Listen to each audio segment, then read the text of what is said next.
This hearing of the Subcommittee on Delivering on Government Efficiency will come to order. Welcome, everyone. Without objection, the chair may declare a recess at any time.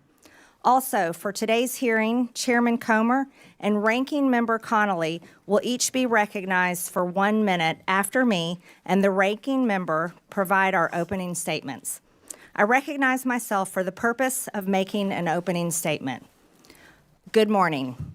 Today, we begin the first hearing on the Oversight Subcommittee on DOGE. This committee will be laser-focused on bringing full transparency to waste, fraud, and abuse within the federal government and presenting the plans to fix the tremendous problems we expose.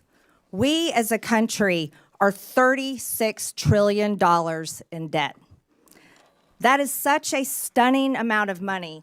It's absolutely staggering to even comprehend how we as a people, we as a country, found ourselves here. This is not a Democrat problem. This is not a Republican problem. This is an American problem. To make it clear for everyone, not only are we $36 trillion in debt, but the compounding interest on our debt is also growing out of control. Even if we decided to defund the entire federal government, we cannot escape our debt and the compounding interest owed on our debt, which grows bigger and bigger every year.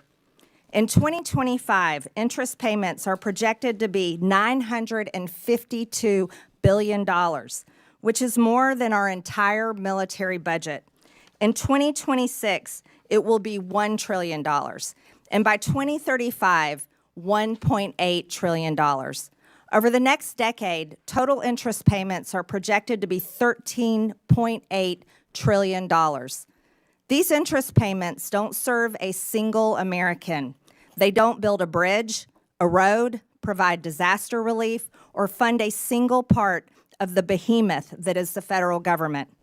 These interest payments pay our masters who own our debt, and the American people are in debt slavery to everyone who owns our debt. Our crippling national debt and massively growing interest on our debt will destroy us. Not destroy one political party or the other, it will destroy all of us together. It drives inflation, making life unaffordable for Americans struggling to financially survive. It is crippling small businesses struggling to be successful. Our massively growing debt and interest are the chains and shackles harnessed to every American and their children and every generation to come. But first, let us be brutally honest about how this massive debt came to be in the first place. It came from Congress and from elected presidential administrations.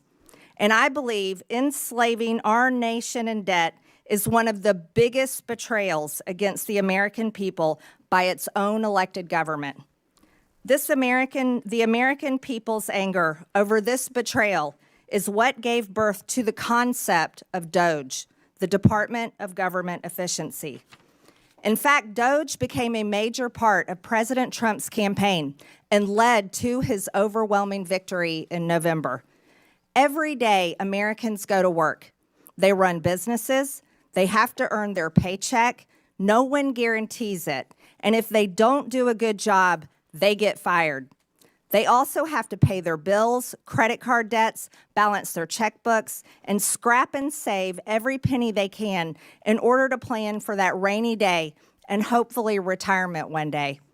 Private businesses only survive on hard-earned income by serving their customers so well that their customers pay them for the services and products they consume.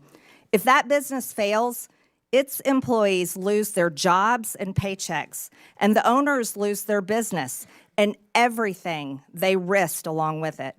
Many go bankrupt in this process and lose everything. No one bails them out. They only survive by excellent customer service and smart financial management. This is the real world that most Americans live, work, and survive in every day. This is the pursuit of happiness, and this is how you pursue the American dream. However, the federal government, government employees, and unelected bureaucrats do not live by the same rules as the great American people and private businesses.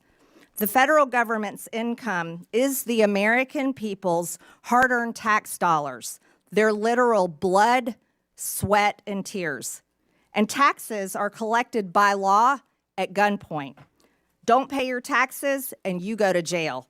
The federal government does not have to provide excellent customer service to earn its income. It takes your money whether you like it or not. And federal employees receive their paycheck no matter what. Whether veterans receive their benefits or not, whether your mail shows up or not, and whether your tax dollars are used to help Americans in need or are sent to foreign countries, for foreign people, for foreign causes. No matter how bad the federal government fails the American people, it still takes your money. It still pays its own federal employees, and it never, ever goes out of business. There are no consequences for bad customer service, total failure, and for enslaving the American people against their will in the ever-growing and future all-consuming national debt. Congress has a dismal approval rating that ranges between 12 and 20%. I don't blame the American people one bit for their sentiment and disgust. The American people will be watching this committee and how we tackle one of the biggest problems of our time. While we are a committee made up of the opposite far-reaching corners of Congress, we were each elected to serve and represent the American people and how their hard-earned tax dollars are spent. We as Republicans and Democrats can still hold tightly to our beliefs, but we are going to have to let go of funding them in order to save our sinking ship. This is not a time for political theater and partisan attacks. The American people are watching. The legislative branch can't sit on the sidelines. In this subcommittee, we will fight the war on waste shoulder to shoulder with President Trump, Elon Musk, and the DOGE team. This week, we turn our attention to improper payments by the federal government, including in Medicaid and Medicare. I'm looking forward to what we find out and how to solve this crisis. I now yield to the ranking member, Ms. Stansbury, for her opening statement. All right. Well, good morning, everyone. Thank you, Madam Chair, and welcome to the very first subcommittee on government efficiency. As was said, this committee is tasked under the Oversight Committee with ensuring that the government and the vital services that it provides, from healthcare to national security, actually work for the American people. And this is certainly a topic that we have worked on for many, many years here in the Oversight Committee, in which I personally have worked on as a former civil servant who worked at the Office of Management and Budget. And in fact, for anyone who has ever worked on these issues, you know that there is ample ground for bipartisan work to make the government work better for the American people and to ensure that it operates in a more efficient manner.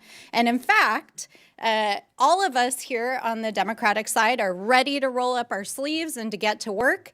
And just last week, I had the opportunity to sit down with the chairwoman and to discuss these very issues and opportunities to work across the aisle. And like the chairwoman who shared some of her background with me, I grew up in a working family. I grew up working for small mom and pop family businesses and understand the necessity of balancing the books, making sure we can deliver, and fiscal responsibility. And that's why today's hearing is focused on making sure that the federal government is doing what it's supposed to and digging into the more than $236 billion in improper payments that we see going out the door every single year. And we need to get to the bottom of that. And we need to make sure that we're putting into place rigorous oversight and controls to prevent fraud and abuse, and of course, to go after bad actors. And that is why myself and the Oversight Ranking Member Connolly and other Democratic members of the committee sent a set of bipartisan ideas that we'd like to work on together that would root out waste, fraud, and abuse and modernize and streamline how our agencies deliver vital programs for the American people. These are programs that are important for our seniors and our families and healthcare and the education system. And we need bipartisan solutions to get across the finish line. And we've been trying over the last several years to get these ideas out of this committee, but unfortunately, the committee's priorities have been elsewhere under the current majority. So I hope we can fix that this Congress. But we can't just sit here today and pretend like everything is normal and that this is just another hearing on government efficiency.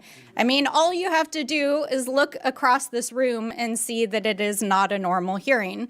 Because while we're sitting here, Donald Trump and Elon Musk are recklessly and illegally dismantling the federal government, shuttering federal agencies, firing federal workers, withholding funds vital to the safety and well-being of our communities, and hacking our sensitive data systems.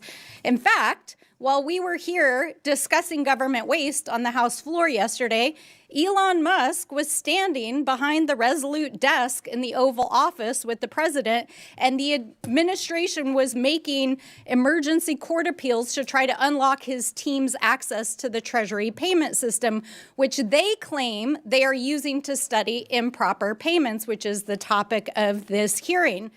But here's the thing. The Treasury payment system, which includes Social Security information and bank accounts for millions of Americans and data that's critical to national security and the operation of the U.S. government, and payments that go out the door annually equal to almost a fifth of the U.S. economy, is not where the payment decisions are made, because that happens inside the agencies that are currently being dismantled. And the people who actually investigate waste, fraud, and abuse at these agencies are the inspector generals, who Donald Trump fired his first week in office in a midnight massacre. So we have to ask ourselves, what is really going on here? Why did Republicans block Elon Musk from appearing before this very committee last week? Why is the administration so eager to allow Elon Musk and his hackers to have access to proprietary and private information in the Treasury payment systems? Why are our colleagues across the aisle shielding them as they are clearly breaking the law? And why is the vice president trying to rewrite the U.S. Constitution by tweet and undermine the judiciary? So obviously, we're in the Oversight Committee and we have a lot of questions, and so do the American people, especially while our colleagues across the aisle are trying to scoop up the savings from the dismantling of these agencies to pay for the largest permanent tax break in American history for billionaires and the folks that they're helping on their side of the aisle. So let me close by saying this directly to Mr. Elon Musk. We are well aware that you are eager to engage with members of Congress on social media, but we're not here to play.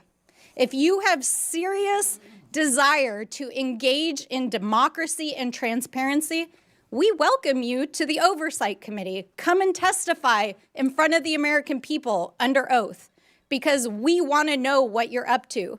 So if you're interested in talking to us, then please join us here in the People's House in the House of Representatives.